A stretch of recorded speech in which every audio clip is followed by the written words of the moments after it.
वाहनांच्या लेट पासिंगसाठी प्रादेशिक परिवहन विभागाकडून प्रतिदिन 50 रुपये दंड आकारणी सुरू होती। वाहनधारकांना याचा मोठा आर्थिक भुर्दंड बसत होता। या निर्णयाविरोधात राज्यभरात विविध संघटनांनी आंदोलनं केली। आमदार सतेज पाटील यांनी सभागृहात दंडाचा मुद्दा उपस्थित करून सरकारचं लक्ष वेधलं। त्यानंतर सरकारनं दंडाचा निर्णय रद्द केला। सरकारच्या या निर्णयाचं कोल्हापूर डिस्ट्रिक्ट लॉरी ऑपरेटर्स असोसिएशननं साखर पेढे वाटून स्वागत केलं। तसंच आमदार सतेज पाटील यांचंही संघटनेनं अभिनंदन केलं। आदरणीय एकनाथ शिंदे साहेबांनी कालच्या मीटिंगमध्ये विधानसभेच्या सभागृहामध्ये दादा भुसेंनी सांगितलं, आवाहन केलेल्याप्रमाणे आमच्या आव्हानाला त्यांनी साथ दिली।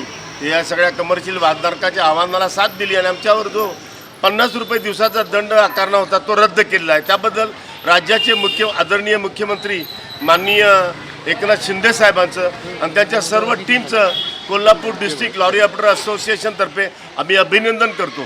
त्याचबरोबर विधान परिषदेच्या सभागृहामध्ये जिल्ह्याचे माजी गृहराज्यमंत्री आणि आमचे माजी पालकमंत्री आणि त्याचबरोबर आत्ताचे विधान परिषदेचे विद्यमान आमदार आदरणीय सतेज उर्फ बंटी डी पाटील यांनी सुद्धा सभागृहामध्ये आमचा प्रश्न मांडला आणि तो तडीच नेला आणि त्याच्याकडून सुद्धा आम्हा सगळं जिल्ह्यातील राज्यातील सगळ्या कमर्शियल वाहनधारकांना न्याय मिळवून दिला। त्याबद्दल त्यांचं सुद्धा आमदार बंटी पाटलांचं सुद्धा कोल्हापूर डिस्ट्रिक्ट लॉरी ऑपरेटर असोसिएशनतर्फे मनपूर्वक आम्ही अभिनंदन करतो। यावेळी असोसिएशनचे भाऊ घोगळे, हेमंत डिसले, प्रकाश केसरकर, विजय भोसले, विलास पाटील, प्रकाश भोसले, मनोज पाटील उपस्थित होते।